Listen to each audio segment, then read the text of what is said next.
Hi there, this is Shari Schreiber of GettingBetter.com. And I've got some naked truth for you today. Um, and it's important you try to hear this. I've been accused of doing things that I haven't done by the California Board of Psychology. And they sent me a citation in the mail, certified mail, way back in April of last year,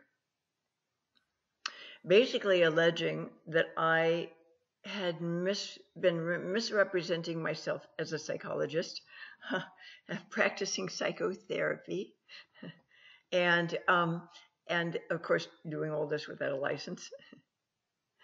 And that part's true. Only that part. Working as an unlicensed clinician to help people save their own life. That's what I've been doing for years now. And they are assessing me $2,500 fine for having allegedly been practicing psychotherapy without a license and posing as a psychologist online. Now, there's not been anything ever on my website that has suggested that I'm working as a licensed clinician, ever. I mean, my mother didn't raise no fools, okay? I've made mistakes in my life, but when it comes to putting myself, my life, my living in jeopardy, no friggin' way that's ever gonna happen. No friggin' way. So I've been very cautious about how I represented myself online on my bio page, and also how I'd represent myself to people when they called for help. I would always, without fail, say to them, you understand, I do not work as a state licensed clinician, and I don't do psychotherapy. And they go, yeah, I read that on your site. And I'm actually not looking for psychotherapy, which is why I'm calling you. Psychotherapy has failed me plenty of times for plenty of years. And they wanted to try something different. And some of my materials suggested that my work was antithetical to psychotherapy. It's really not at all mind work. It's heart work, it's soul work, it's feeling work. It doesn't concern itself with the mind. It never did. Past my 6 or 7 years in private practice internship, perhaps. But since then, those methods take too long. I didn't want to keep people in my practice for years and years and years, decade to decade, seeing them flail around and struggle. I wanted to give them tools that I had invented many years earlier for me that helped me turn my life completely around and truly heal. Heal my sense of worth, heal my ego wounds from infancy and early childhood, heal the dysfunctional patterns I saw growing up in a relationship between my parents before they finally divorced, did me the favor and took me out of the war zone. Just really heal and learn how to connect to feelings so that I could disengage my addictive impulses. Used to be a compulsive eater well into my 40s. So anyway, I get this citation in the mail and I'm going, what the hell is this? I don't even come under the jurisdiction of the California State Board of Psychology. I don't.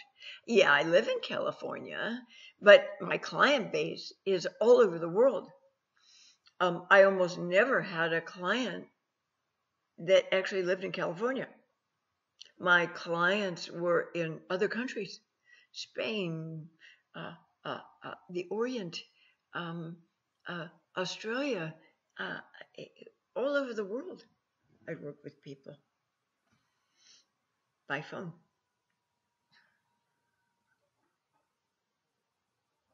Or they lived in other states. They weren't in California. So how did this whole ball get rolling? Well, apparently, some little psychology student in another state landed on my website materials, and I'm thinking perhaps she landed on some of the borderline personality disorder articles, and maybe they struck a little too close to home for her. Maybe made her look at things inside of herself that she didn't want to see, and it angered her.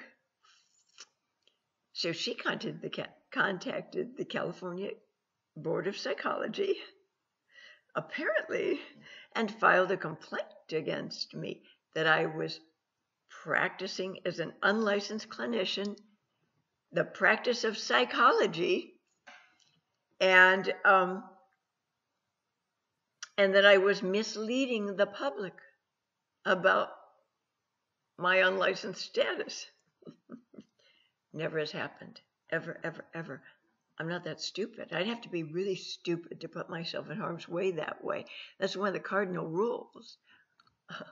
There are hundreds, maybe thousands of people talking about BPD and other topics on the internet these days. And they're calling themselves coaches or whatever.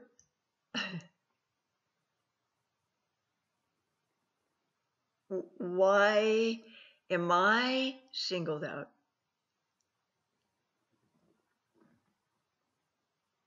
For the kind of healing work I've been providing, which, as I say, it's completely antithetical to psychotherapy.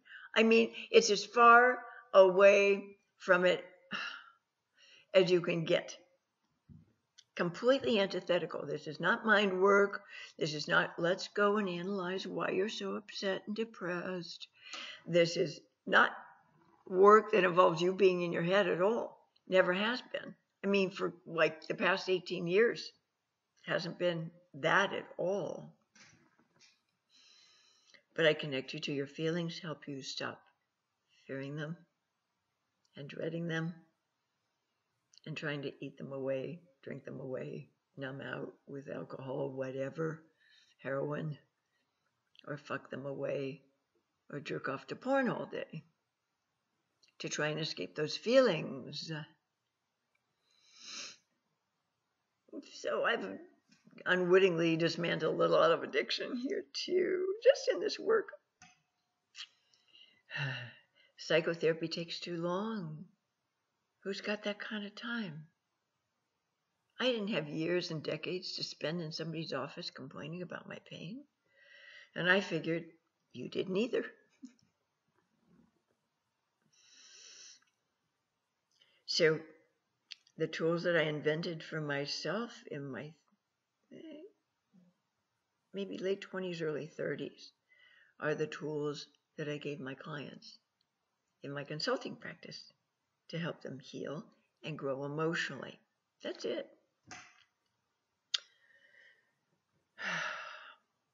The other thing is I've had an awful lot of psychologists and psychotherapists in my practice over the years. Awful lot of them. Tons and tons and tons and tons of these people.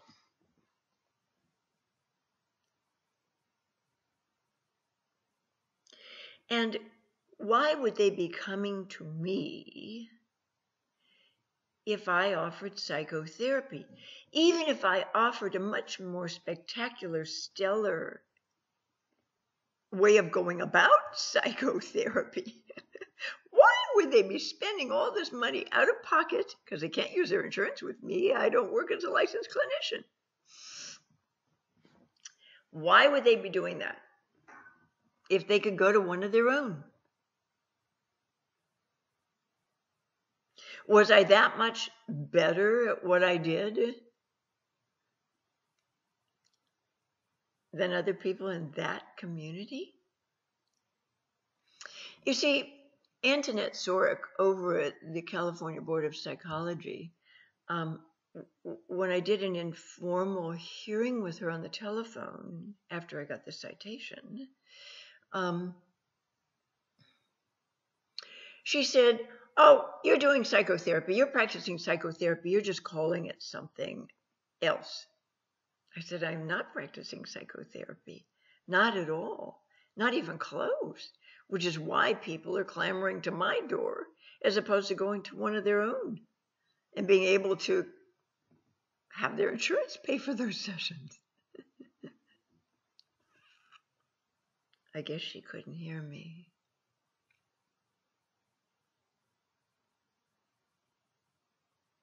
"Nope, you're doing something wrong." Well, understandably, I think the board, the people over there at the California State Board of Psychology, are a bit confused. They look at my articles and they see that there's profoundly, deeply insightful material there, my self-help materials online, that is, much like I give you in these videos. And I think that it wasn't a far leap for them to assume that because I write brilliantly about these core issues, that that's actually what I'm working with in my practice when I'm working one-on-one with my clients. It wasn't. I didn't want to do that work. It takes too long. It's too arduous. Yeah, it's not that I don't teach my clients stuff about self-soothing techniques and so on and so forth. but taking all those journeys with them and helping them figure out why they're in pain and, pandering to that week after week after week with knitted brow and sympathetic looks on my face and listening to the same horseshit 800 times over the course of months and years. I just couldn't do it. If you view my video, "I'm a Lousy Therapist," you'll get a better handle on what I'm talking about right here, right now. Didn't have the patience for that shit. I wanted to just get people well. I wanted to be able to help them in the ways that I had been helped by myself. Now, it's not to say I didn't have one or two really good therapists along the way. I'm not putting the profession down.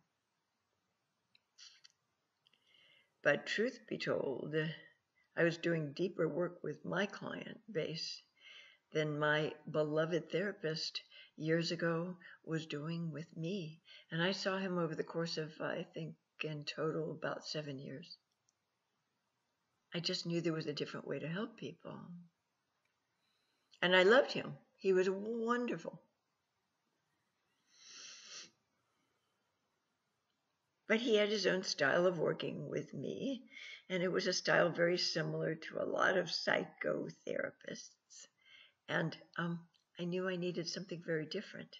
I never was able to find something very different.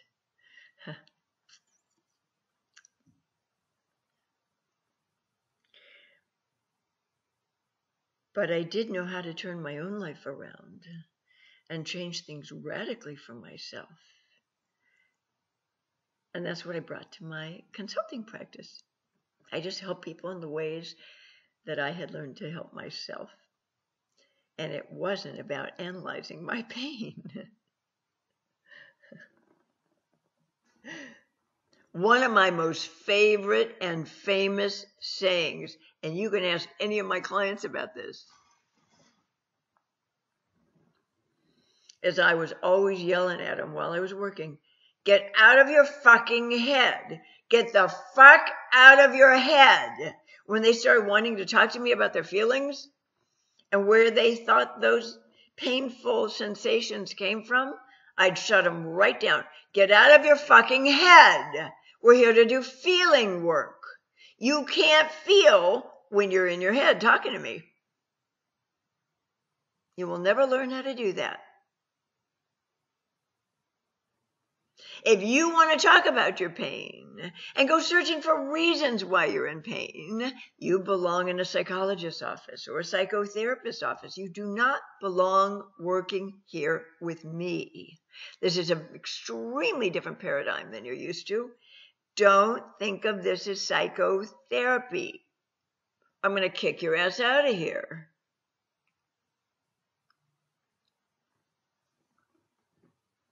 Well, in March, we're coming up on a preliminary hearing with the board. I'm going and representing myself because my attorney, as it turns out, the guy I thought was on board with helping me, is still stuck in a big, important criminal case.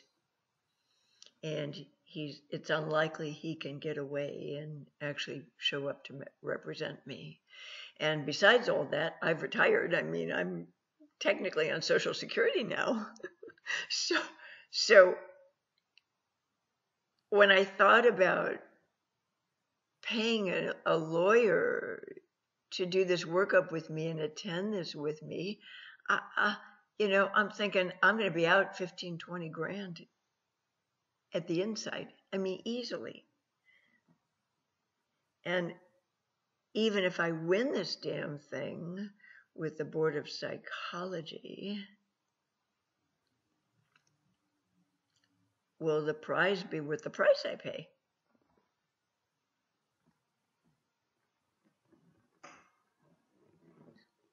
I mean, I'm a practical thinker.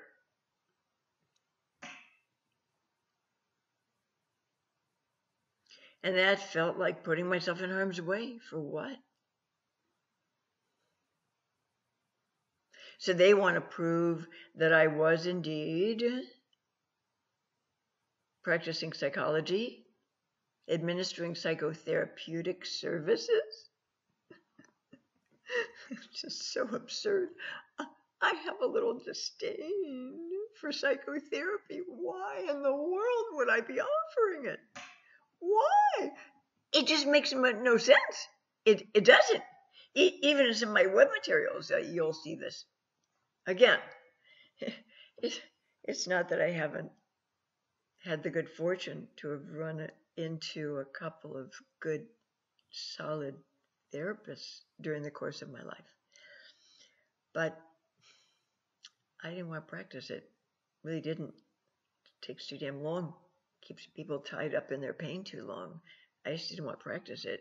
So why would somebody like me, who has a little disdain for that practice and a little disdain for the profession, want to offer the same damn thing, even if I did it hypothetically better than they do it? Why would I want to? Feeling this way about it. It just doesn't make sense.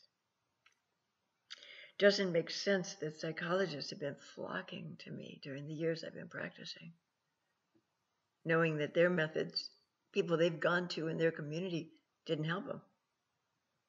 And those people were borderline disordered too. Those clinicians, lots and lots of traits. Whew. Wow, poor things.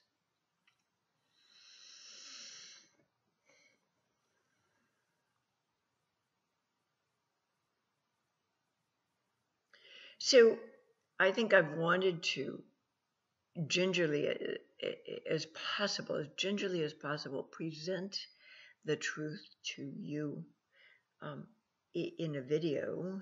I've been letting my subconscious kind of cogitate on it,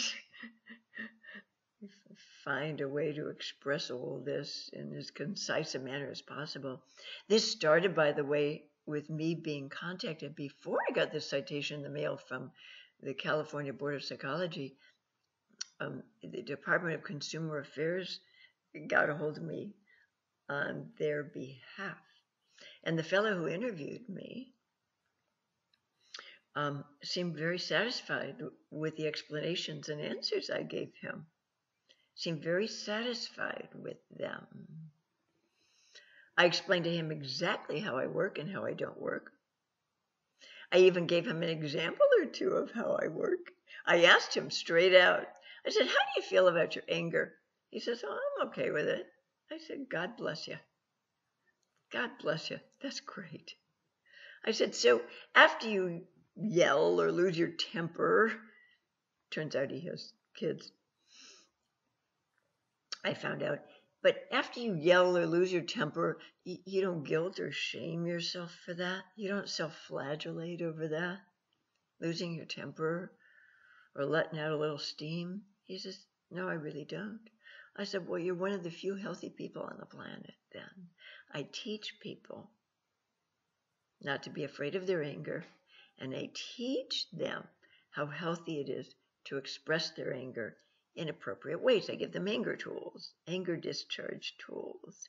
We don't want to get rid of anger. It's a healthy, normal, vibrant, passionate emotion. We want ways we can vent it safely so it doesn't hurt anybody else or ourselves. We don't want to end up behind, jailhouse bars or taking our aggression out on somebody. And I thought we were done with it.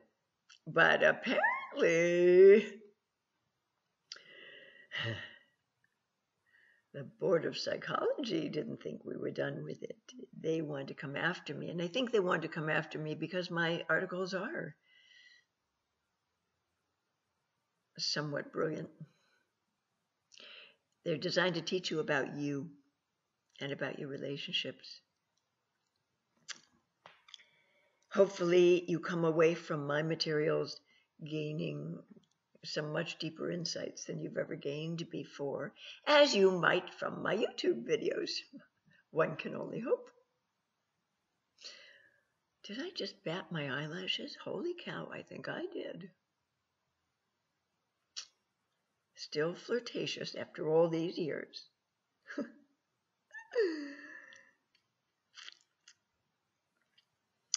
But my work did not involve psychotherapeutic endeavors. Just didn't. It wasn't mind work. It's soul work. It's growth work, emotional growth work. It's feeling work. I'm all about repairing the heart that's been broken since infancy. That's all I'm about. And in one of my upcoming videos, we're going to be talking about SIDS, sudden infant death syndrome, and why I believe it keeps happening. Because there's absolutely been no medical exploration into this.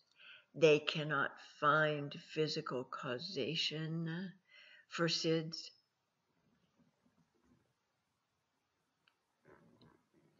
They cannot come up with biological reasons an infant just dies in the crib. But I've got some pretty good theories on the topic. So stay tuned for that video, will ya? Okay. So anyway, in the citation that the Board of Psychology sent to me, it demanded that I cease and desist practicing psychology. Well, you can't cease and desist something you're absolutely not doing. That's virtually impossible. And they want to extract $2,500 hard-earned dollars from me for doing what they allege I've done, but that I haven't. So, if you want to get up in arms about this, that's fine with me. If you've benefited from my web materials and or my videos of late, and you want to get up in arms about this, and you want to send letters to Antoinette Sorek at the California Board of Psychology and let her know, never have you felt misled on my website or in speaking with me directly if you have called me at one time or another for a consultation, that I'm trying to disguise myself as something I'm not and misrepresent myself. They know I'm doing a great job because people are healing here. People who've worked with me have literally healed, even borderlines. Okay? They know I'm doing a great job. So don't talk to them about how great you think I am. They already know that. That's why they wanted to wipe me off the map. It feels kind of like a witch hunt to me, frankly. And I think that's just sad. You know, it's hard being an integrous person, a highly integrous person, in a world of people that have no integrity. They'll believe whatever they want to believe about you without any proof whatsoever. And that's what I'm up against right now. So, anyway, I thought I owed you the truth. If you hadn't already seen me yak about this on Twitter over the months, I figured I'd owed you the truth about that situation. Does it keep me awake nights? No. What are they going to do? Arrest me? It irks me to have to pay money as a fine for doing something that somebody says I'm doing that I haven't been doing. That irks me. I'm hoping to avoid that. But this stuff is so ludicrous. It just feels so absurd and ludicrous and ridiculous to me that it makes me want to question not just the integrity of the people who are instigating this motion against me, but in truth, their emotional sanity as well. So I guess that's all I want to cover on that topic. And thanks for listening. And bye for now.